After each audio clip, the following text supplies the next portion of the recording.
This is a relay project.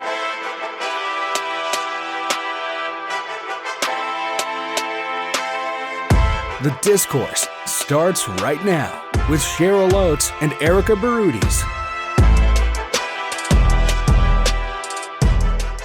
Welcome back to The Discourse. This Easter Monday, the federal economy-wide carbon tax goes up. And for Canadians, they'll all from coast to coast come together as they roll their eyes at our federal government for ignoring everyone as they ask for them to stop the increase. And so before we get into the comparison of carbon tax rhetoric, let's talk about like how we got here and what the history has been from both political sides. And then we're also, because big news this week in the NDP leadership race, Rakhi Pancholi has stepped down and thrown her endorsement to former mayor of Calgary, Naheed Nenshi. So starting with the carbon tax, there's no question that opposition to the carbon tax has exploded, has grown. There has been growing consensus over the last few years. But I think a lot of people, if we go back in time, will be surprised to learn that the carbon tax as a policy is actually a small c conservative policy that economists across Canada endorsed and governments ran with. And ultimately, we're in this spot now because largely conservative governments are now the ones opposing it and have opposed it in previous elections and will oppose it in the upcoming federal election for political gain. So we're also going to talk about what this means for the path going forward. So carbon pricing is not a new thing in Canada. It's been around for some time. BC was the first province to bring in broad-based carbon pricing back in 2008. And then this larger consensus started to build across the country. Quebec came on board. Ontario came on board. Eventually, Alberta came on board with its own policies. But carbon pricing has been pushed by other proponents as well, including the Eco-Fiscal Commission, which was a collection of economists, including names you might remember, Paul Martin, Jim Dinning, Preston Manning, and Jack Mintz, who pushed aggressively for carbon pricing. Let's hear from Preston Manning. I say, what's the biggest obstacle to getting Alberta Petroleum from Alberta to market? The biggest obstacle today is not financial, it's not technological. The biggest single obstacle is this concern about the environmental impacts. So I say if your primary concern is to move that petroleum to international markets and the American market, then let's deal more effectively and positively with these negative environmental impacts, which are the biggest obstacle to that objective. And there's a lot of Albertans that have come around to that conclusion.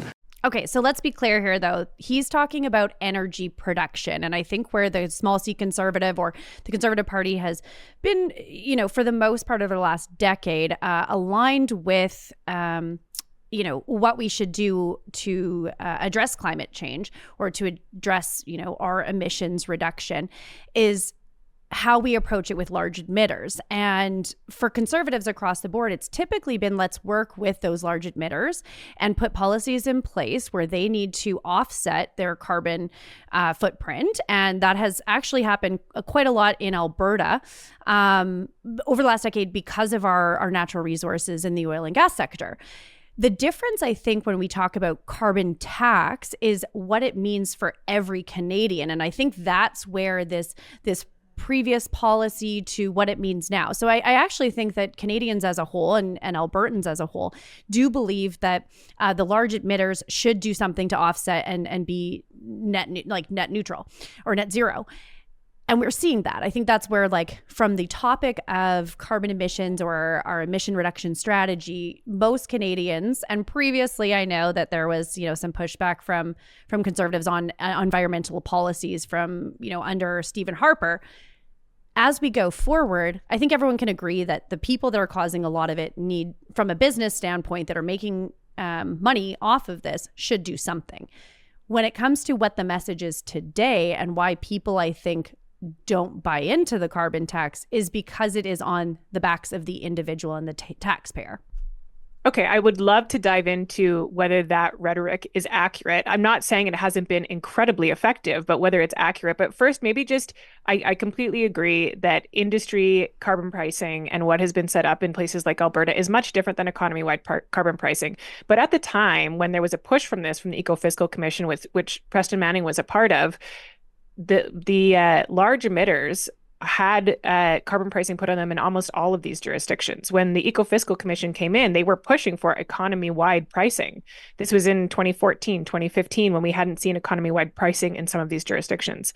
And I think when you think about it and what the path forward is here and whether we need an economy-wide price on top of a price on large emitters, we can either agree as a country that we want to do something to combat climate change and that combating climate change is necessary, or we can throw our hands up and say that we don't need to do anything on carbon pricing. Because the problem is now that this is the kind of policy that conservatives have long prided themselves on. This is it's in the hands of the individual to decide where to focus their purchasing power. It has the least intervention in industry, and it is the least costly. Those are conservative ideas. So we can choose to go down the path that conservatives have traditionally prided themselves on, or we can throw our hands up and say we choose to do nothing at all. And right now, conservatives are in the position of saying we don't like this, but we have no alternative, which to me is saying we choose to do nothing at all. Yeah, I mean, and I do think the carbon tax or a carbon price, because I think the word tax very much scares conservatives. So let's call it carbon pricing, on usage or consumer. That's generous price. Of you. Thank you. I'm so thoughtful. But like if we change the price to, because again, like people view this now as a tax because it impacts them directly. There is a trickle down domino effect, and I think that's one of the pieces that. Where the frustration is from a lot of Canadians and a lot of premiers, as we've seen with the federal government, is that they actually don't realize not just the direct impact of a carbon tax, but on all of the other things that get taxed. So coming back to, okay, so yes, But I'm so confused. What's the trickle down effect? So when you I think people argue it's like, okay, you get a rebate for filling up your gas, but what happens is the people, say like the grocery store that's bringing my food, they have to pay a price on carbon to produce it, to like basically have the assembly lines, get their food into packaging, etc. Then they have shipment trucks that travel to deliver. There's carbon tax there.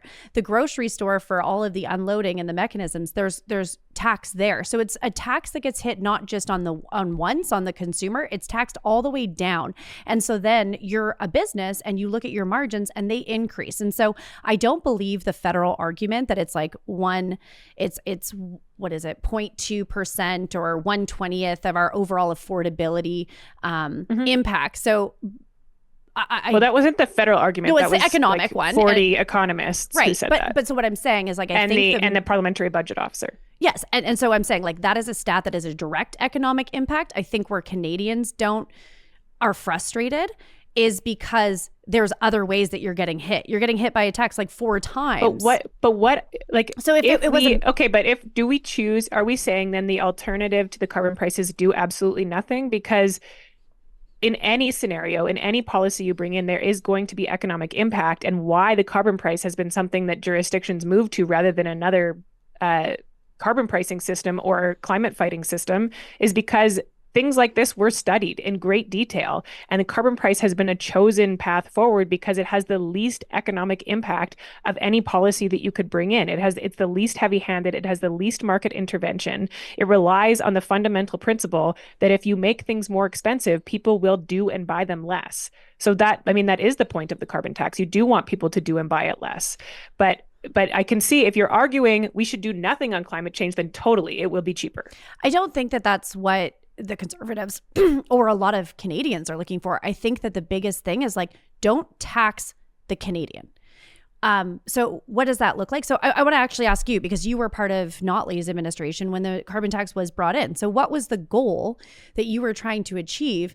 And again, like now you guys have a party that doesn't support a carbon tax. So what is there's clearly something wrong with the model we have right now. Something is not working and it's not doing what it's supposed to do. One, on the actual benefit that it has on reducing emissions, but also on how it's what I believe is penalizing people too many times. So why do you think now, why does your party now disagree with the party policy that the federal government now has? I think you heard a couple leadership candidates say that. I think like if you look at this from a policy perspective, and listen, I completely agree. This is politically toxic now. It is very hard to win an argument over. The public has moved in a specific direction that is anti-carbon tax. I understand that. But if we look at it at a purely policy level, and we look back to 2015 when the NDP brought this in, it was the absolute best policy to achieve its objectives then, and it is the best policy to achieve those objectives now, which is in complement to the pricing on large emitters, reducing economy-wide emissions by leaving the purchasing power with people to make their own individual decisions, but making it less desirable to spend more money on more carbon-intensive products or services. And that is, I mean, the numbers show that does reduce emissions. The numbers show that does impact the way that people make decisions. And what has made it most successful in the federal government's version of this is that most people, the vast majority of people across the country, are getting more back in their bank accounts today than they are spending on the carbon tax. So people are not worse off because the carbon tax exists, but it is still impacting the way that they make their decisions in terms of how they interact in the economy. Okay, so you kind of dusted off brushed off the point that I made around the NDP shifting. So you have, Rachel Notley has, several of the candidates have said, like, it was a policy then. I'm not asking you to defend your policy in 2015. I'm asking, like, now you as a party have shifted from your leader.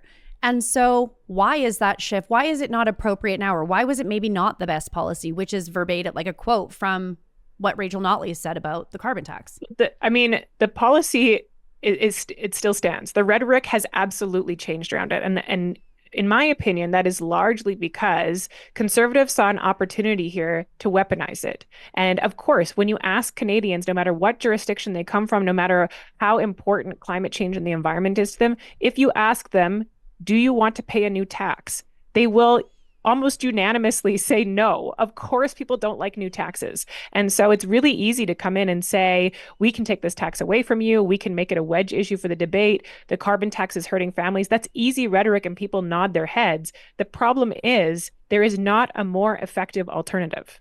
And so, like I said, on a policy level, this is still the best path to achieve our objectives. On a political level, it's toxic because the public, when they hear carbon tax, they want it gone. They don't understand it. They don't understand why it was put in the first place. And they don't understand that there is no effective alternative if we remove it. So isn't that bad politics by the Prime Minister? Like, you guys do it to us all the time. Like, you did it on the pension. It could have been a good policy. I believe that the policy is possibly good, but the politics of it was done poorly by the UCP to roll out the pension, and you guys optimized on it. So isn't that the exact same thing? This is absolutely not comparable because this is backed by economists. There's almost unanimous support by economists, including conservative economists, to say this was the best path forward. But there's support saying that the benefit, and we're waiting on the money from, or the numbers from the federal government. So we don't actually even know if it's bad. I'm just saying, okay, well, you just proved my point. It could be bad, but we don't have the number from the feds. And they're not going to give it because it's not bad. It could be bad. I'm saying that this was a policy that was deeply studied, and it has been studied since it was implemented, and it is effective. But it's That's also way not different given than saying us this policy could work. But it also was, I think, to some degree, a false bill of goods because it was supposed to have a bigger impact on emissions. It's not hitting the targets that it was supposed to. And then also, I think the other thing is like how this is being played out. So I'm sure that you and I could go into the nooks and crannies of like the policy. And you, what I'm hearing is you still believe that the policy path is the right one. Mm-hmm. But let's talk about the politics. So you have a prime minister that isn't listening to every premier, which I think screams to me on how federalism, where the provincial bodies and the federal parties are supposed to be equal, he's not listening to them. So this says federalism is broken. And that, like, again, I know neither of us are, excited about having Prime Minister Trudeau. Like, I think neither of us are aligned with that party, except through coalition. But so nice. Yeah, I thought you'd like that. How is this like good politics to not listen? Like, why is he doubling down, I guess? Like, why won't he come off of April 1st and show that like federalism works? He listens to his counterparts. Like, he's like, when it's bad policy, you either double down or you apologize and move on. No, there's 2 points on this. One is that every single jurisdiction in Canada that doesn't like the federal carbon tax has the option to bring in their own program. That's federalism. If Alberta doesn't like the federal carbon tax, bring in its own program. The NDP developed a Made in Alberta plan that was developed with local stakeholders, that worked with industry. We stood on stage with industry, with Angos, with First Nations, and moved our plan forward with consensus. The UCP could totally do that. And on the second point, there is very good reason to not back down even if the politics are tough. Because if we make our decisions as a society based purely on the politics of the day, we will make decisions in a very short-sighted way that ultimately hurt people and don't make progress in the long term. So I think, it's actually brave for a politician to say, I stand by this because it is in the best interest of Canadians, even if my opponents can come up with a catchy term like axe the tax and it sticks. Yeah, I do want to get to Pierre's a rhyme scheme that seems to be really helping him win the communication day. But maybe we can throw to a clip that we have of Justin Trudeau when he was on Real Talk with Ryan Jesperson, where I think you mentioned some of the things that he highlighted with the backstop. There is no way to fight climate change in a more efficient way that puts more money back in Canadians' pockets than putting a price on pollution. But as I've said many times, the federal program is a backstop. If a province wants to come up with a way to price carbon in a different way and do different things with that money, as long as it's equivalent to what everyone's doing across the country, they can do that. So I think to your point, though, it's like you can have it, but as long as it aligns with my rules and there is freedom for you, but only if you do it in the formula or similar to the formula I created.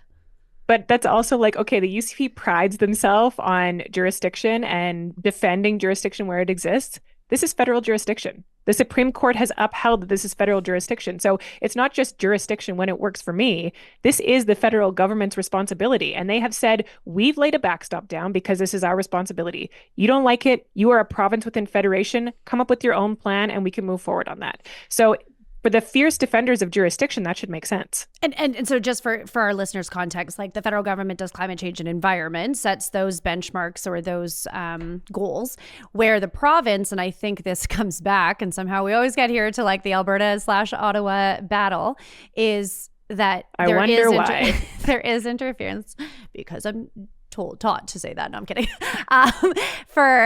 Because of the natural resources, which natural resources by the Constitution are given to those provinces. And so this, though, is a policy that doesn't consider which in environment you're supposed to consider each of those jurisdictions and those direct impacts, as opposed to possibly a blanket policy, one that in Quebec doesn't penalize them for having hydro, but penalizes us for having LNG or natural gas. And so I do think on the carbon tax, I think it's a direct aim, not at maybe the greater good. I see it as also going after the oil and gas sector, which I think is one of those reasons why Alberta is so dismissive of the idea of a carbon tax. And again, it being on the backs of Albertans. And now with the affordability piece, it's becoming an even hotter issue across the nation.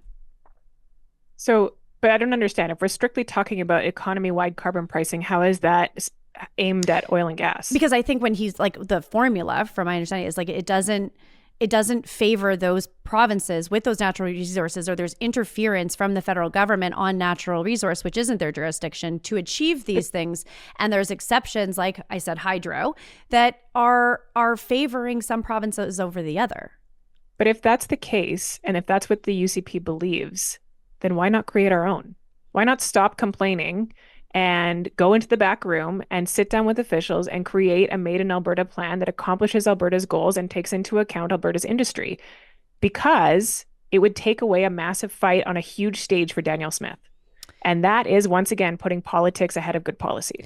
But I would argue that I don't think right now is the time. I think that there's relief for Canadians. So you axe the tax, as Pierre says, and you then look at what are our goals here in Alberta. Like there's a lot of places, all of the companies do it. We do have policies in place that help create that environment. But frankly, there's nothing that the federal government has shown me of like, what is the return on investment of the 17 cents and why is it increasing year over year? I have looked at the data. I don't understand how it is doing what it's supposed to do. And I think from a government perspective, regardless, like, if it's not working the way it was supposed to, then amend it. And maybe but that's who's the saying that increase. it's not working? And it doesn't hit the benchmarks in the same way. And they're like, but the it's rebate. reducing emissions. It is, but not at the same rate that they committed to. If you're increasing, if you're upset that it's not reducing emissions enough, then you raise the price. You're making an argument for the policy. And by saying like, let's axe the tax and then we'll just figure out how to deal with climate change later. Like that's not a real answer either. I think that there's like stuff that Alberta does that is going to get good results. I would rather have the federal government put resources also to advocate to international partners. Like the other thing that bothers me about the carbon tax as a whole and as a policy is it's like we are such a small piece in this larger game. And our federal government continues to get oil from many of these countries that don't give two shits about emissions. So like, let's not talk from both sides of our mouths when it comes to carbon tax. If you're going to not take, like if you're so hooked on this climate change issue, like it appears Justin Trudeau is, then stop taking oil from Saudi. Stop taking it from the Middle East that don't do anything to protect the environment. Like, to me, it's like, put your money where your mouth is. You're taking my money, but you're not helping move this needle on the grand scheme of how we're actually, as a global entity, going to fix climate change. And I think everything you have just said are, for the most part, good examples of why the conservative rhetoric on this topic is working. Let's just take a look at how Pierre Poilievre is attacking this issue, and then we can talk about why it's been so effective. Who's ready to spike the hike? Who's ready to axe the tax? Who's ready to make common sense common again? Who's ready for affordable homes, affordable food, affordable gas? And who's ready to make all these things in Canada again? In other words, bring it home. It's so ridiculous. What? Like, it's effective. It's absolutely effective. But to go into a room and says, who doesn't want to pay taxes? Who wants more affordable housing? Who wants to bring to it keep your home? pension? Who wants to tell you, of course people are going to cheer for that. But this is the job. Okay, so this is the job of opposition, is it not? You tell me that the NDP gets to do this shit all the time. But you're the one who sits on this podcast week after week and expresses your frustration with the opposition who only comes with criticisms and no solutions. This is peak criticism with no solution. We're walking around saying axe the tax, spike the hike. We have the federal conservatives have absolutely no plan to deal with climate change that is an alternative to what currently exists. So they should walk around saying we're not going to deal with climate change at all, and walking around saying I can make your house more affordable. Well, that doesn't sound as good as axe the tax. It absolutely does not. And walking around saying like, do you want your house to be more affordable? Yes, we do. Of course we all do. But like, how? This is far more difficult to do when you're actually in power with the books open behind the walls of government than it is to stand in front of a crowd and soak in the cheers while you say, let's axe the tax. Totally. But it's also super unmotivating to get into like policy process of like the first thing, like Jason Kenney did it all the time. And it was like, like sometimes it'd be like, but this then bill. put it somewhere else. And like, I want to know what are you going to do instead? Plan. They do have discussions on affordability. Like, is it going to be easier said than done? Absolutely. Like that again is the benefit of being opposition is like you don't have to crunch all the numbers in the same way. I'm going to remember this. It's true. Though. I'm going to remember this. Yeah. Like, I mean, I'll say it's easier to be opposition. Like you get to throw the grenades and you don't always have to, but so if he had a master class in how to communicate, I feel like both of us would go to it. Like this man is very good at what he does. Sure. And so I think one thing to take is, as people looking at alternatives, one, people are angry at Trudeau right now. Lots of discontent with how he's been doing and what he said he was going to do and didn't do it. So I think Pierre is doing a fabulous job of leveraging that. He's getting the sound bites over and over. Like if I had a drinking game for common sense, like I'd be drunk every day. And so like what he's doing is working because he's doing, like, repeating messages. But when it comes to policy, as you get closer to the election, he's going to have to roll all this out and have numbers behind it. And this is what I'm worried about, because absolutely his political communication is expert, and he can walk into a room and he can make people's heads nod. And even I have watched some of his videos and been like, wow, his ability to even emotionally connect with a voter who's looking for a political home is incredible. But what is taken away with political rhetoric like this is that the society that it's watching politics closer, even those who engage closer to an election, we're not having a debate anymore based on evidence and facts. And I think that is an absolute disservice to Canadians to believe that they can change the government and have someone come in that's able to just deliver on jail, not bail. I'm going to stop printing money. I'm going to get rid of the gatekeepers and all of our problems will be solved, because that is not a policy path forward. Do you know what's hilarious with that is the one thing that I hate that Conservatives do is that all the time when we have things, typically we lead with facts and figures. And what the left does really, really well is they play to the heartstrings. They talk about experiences or stories or connectivity of what it means for you. And like, these are two things. And it's funny because now the Conservatives are actually starting to do what I admire from the left of playing more to the emotions. And like I said, people are pissed off. They feel like they don't have the money in their pockets that they did a couple of years ago. And so I don't think that Canadians are looking for a 10-point plan on how you're going to do this, as much as you hear me, you understand me, you relate to me. And as opposed to the echo chamber that we're seeing from Justin Trudeau right now and being like, sorry, don't care, April 1st, increase. It has nothing to do with affordability. Here's this piece of paper that says it, but I'm not taking into consideration all the dominoes. Like that to me is where Pierre has found the bubble of like where he can get his message across. And so it's interesting because the thing I value I always get frustrated on how well the left does is talking about the emotion. And that's exactly what Pierre Poilievre is doing. But if he is the next prime minister, I will be so worried about what that means in terms of delivering on some of these policies. Like, if you want to just promise blanket, we will make it all better, we're giving something up for all of that. If he doesn't want to do what Justin Trudeau's doing, he has to do something else. Justin Trudeau, all he said was we're fighting climate change in 2015. He didn't have a damn plan, and that was during the election. So I think that like even that would be a step forward for Pierre Poilievre, though. What, saying we'll fight climate? Yeah. That's it. Just we'll fight climate would be satisfactory. That would be at least a step forward. Cheryl Oates is now voting for Pierre because he admitted that he will fight climate. Well, it would be a step forward. Instead of just saying, I hate the carbon tax, we're going to axe the tax. At least say, and I'm committed to finding a policy that will help us fight climate change if I'm government. And I've heard that from a Conservative being at the convention that was addressed. Again, you heard it from a Conservative? Well, sorry, him. At the Conservative convention, there we go, and others. There was a bunch of them there, shockingly. Okay. But no, like it's something as a party, like we know that we didn't have a strong environmental plan, we didn't have a climate change plan or climate action plan, and since 2015, where that was when Preston was talking about those things when Harper was still in power, the party has like this year. I think we had more than I've ever seen on environmental policies to show, and because we're all concerned about it as Canadians, have that in our party policy. And so the leader obviously needs to respect that from the membership and realize that that's part of it and has said it. But again, like you and I know from being in politics, quick one-liners, alliterations, rhyme schemes, like those things work, and they work effectively to get people paying attention and then on your side. Well, I don't like it when you guys do it.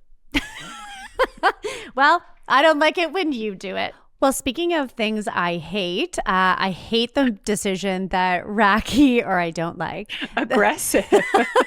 I just think her decision to step down was stupid. I think it was really bad for her political career. I think for Nenchi's team, it's a huge, huge win, especially like this early on for them to be able to carry some of the momentum they got in their first 2 weeks. But man, I just sat there and I was like, why did you do that?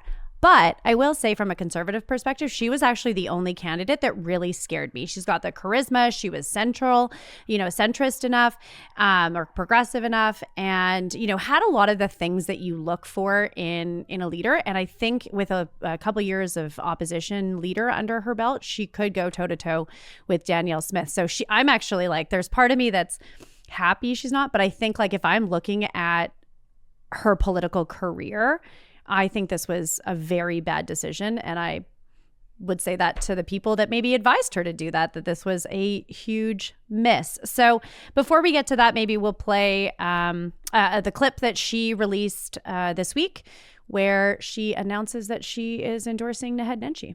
Rather than compete with each other, I want to unite us behind our shared vision and mutual goals. So today, I'm announcing that I will be ending my campaign to be leader of the Alberta NDP. We must move forward to offer a positive alternative to the UCP that Albertans can enthusiastically support in the next election. And I believe that means uniting behind the next leader, Naheed Nenshi. Okay, so what's your take? It's just crazy watching her video, because even in the video where she's announcing that she's actually stepping down from the leadership campaign, she's demonstrating so many incredible leadership qualities. I know. She's professional. She's gracious. She's articulate. Like, I just think it's such a loss for the race to have her bow out so early. No, I completely agree. So, I mean, you're coming at it from like the NDP leadership where, I think last week you said like, it's great to have like an outsider like Naheed come in or Gil McGuire. Like, I think that the pool was exciting. I think like, I just don't know why she just didn't finish it. And I get like, this is a preferential ballot we talked about last week. Give your second ballots to Naheed and finish the race. Like, she doesn't even get a participation ribbon now because she didn't finish.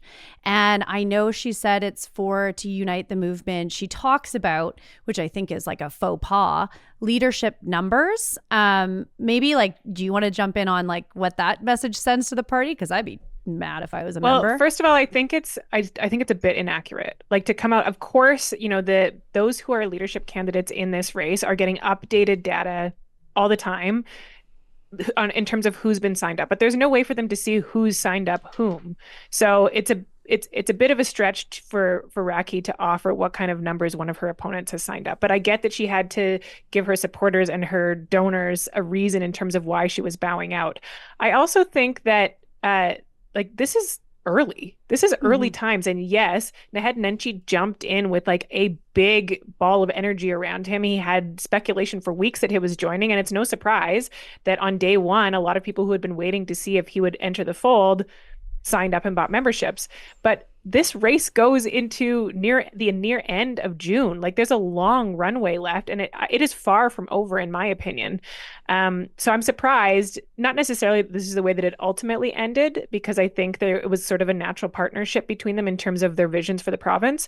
But I am surprised that Rakhi bowed out so early, because not only was her campaign really raising her profile as the qualified politician that she is, but I think she had a shot. Yeah.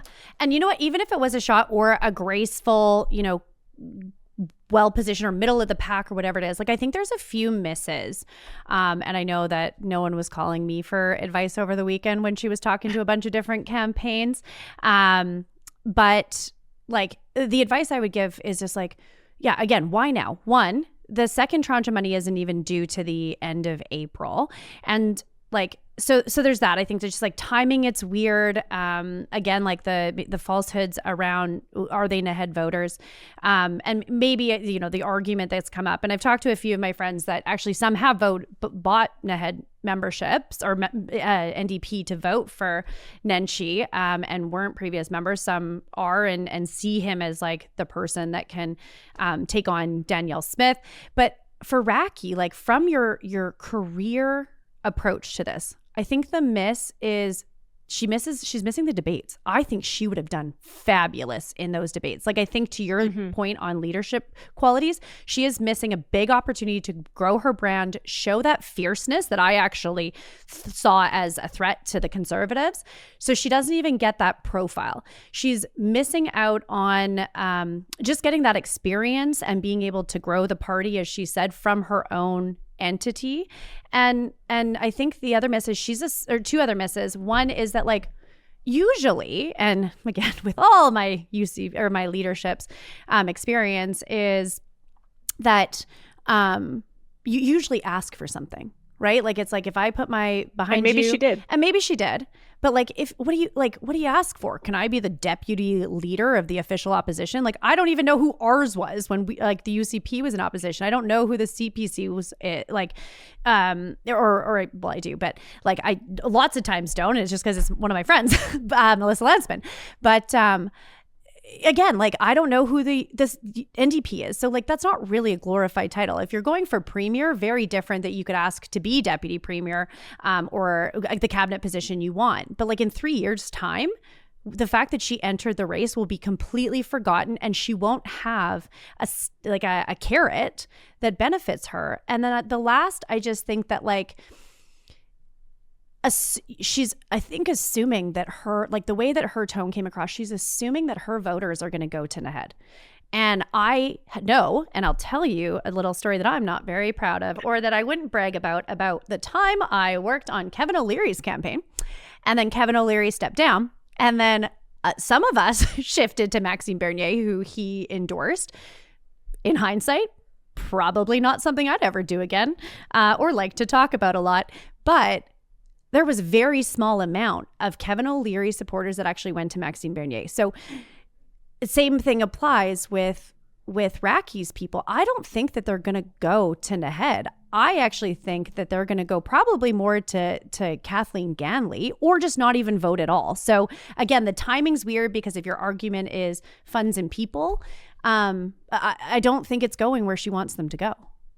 But you just never know. Like, listen, I know that you think you're an expert because the Conservatives have have so many leadership races. Well, and I'm you more have of an worked expert on than all of lots of them. NDPs peers. But there is ways for them to have a pretty good idea about where her supporters would go. They could have, I mean, just in terms of talking to people on the doorsteps or talking to them about who their second choice is, they can totally put out their own polls and ask their lists how they feel. Like it's possible that she has a good idea. It's possible that she has no idea. Yeah. But to say the only way for her to send her twos to Nenshi was to stay in the race that's not true. Well, like, I think it's more like that she could her numbers are moving align to him. where she wanted to go, or that she outwardly supported Nenshi as her second ballot and was more strategic about it. Because like right now, if all of her volunteers go to Naheed, I'd be very surprised.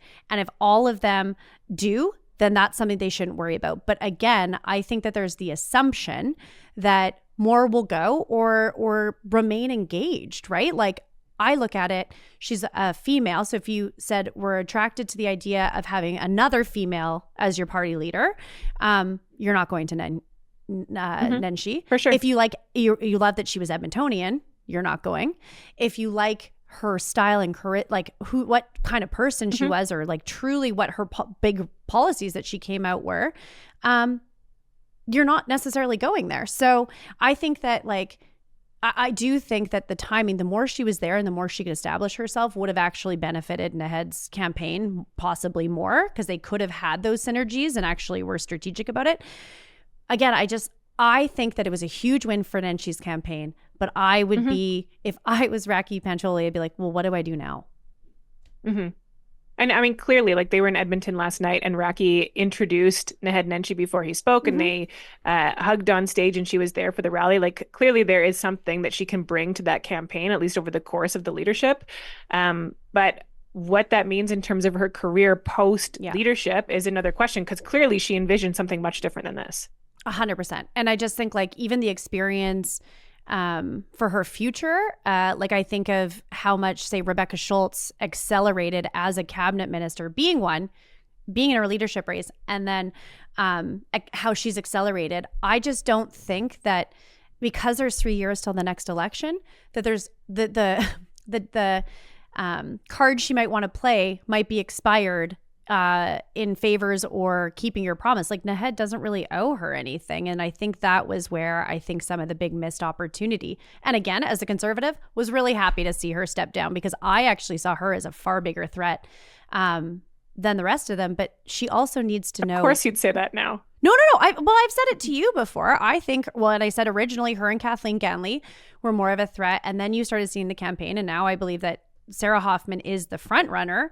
I would love if Sarah Hoffman won, right? Like, but for the threat of who could be fierce up and go against Danielle Smith, I actually still believe that Rakhi has more of those checkboxes as a leader than I think Naheed Nenshi does. Yeah. And I guess we'll have to see. Like, this does, Rakhi was a pillar of this campaign so far, and a lot of people were watching her. And in many cases, she was sort of driving the conversation when it came to things like the carbon tax and taking a position on that. So now that opens it up to see who will step into that and continue to drive the conversation. And certainly, like, Sarah Hoffman has rolled out her climate plan now. That's driving conversation. Kathleen is rolling out policies, every couple of days in quite a bit of detail. So I think we just have to wait and see how it shakes out with Rakhi out of the running. So just a question on the Kathleen thing, because we were talking about like policy and politics.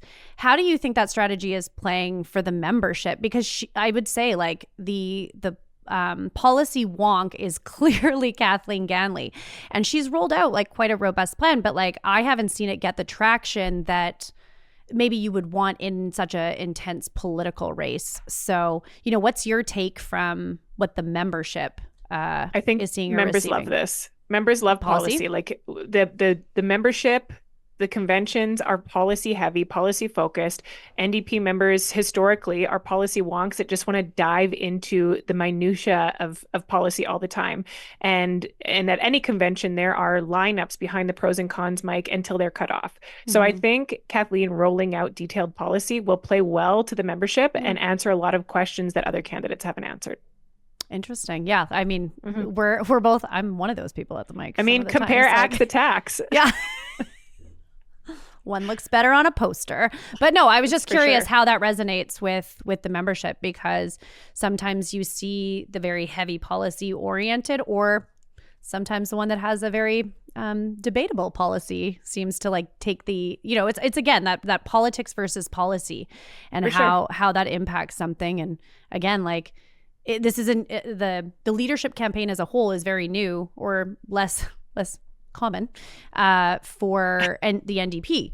And so I'm very much looking forward to like understanding the debrief of how this all plays out. But I was curious about Kathleen's strategy versus some others.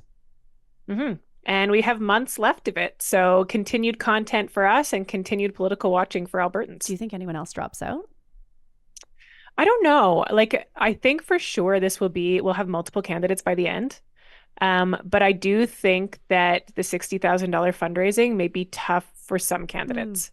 I don't know. Like, I don't have personal insight into that. And it's it is end of April, right? Like the the final amount of money is due. And so those are the people that are organized, established, have the money, the memberships, they're confident to be able to. And they'll know how many memberships they've sold, like personally. They'll be able to see the entire list and see how that stacks up. So some people will make their decisions at that point. Yeah, well, I again love watching when I'm not involved, and so it's just like, again, like I would give credit to everyone to finish. I mean, you saw how the UCP, there was like the first two had very, very low percentage of voter turnout. So, raising a lot of money for very little percentage does have its benefits, I think, in your political future, whatever that may be. But yeah, I look forward to continuing to dissect. And I guess we just have one less to interview now because she's on Team Naheed. So, well, that's it for our show. As you know, every Thursday mornings, these suckers drop. And please like and subscribe on YouTube and wherever you get your podcasts. The Discourse is hosted by Cheryl Oates and Erica Barudis.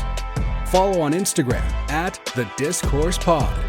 Subscribe to The Discourse on YouTube and wherever you get your podcasts.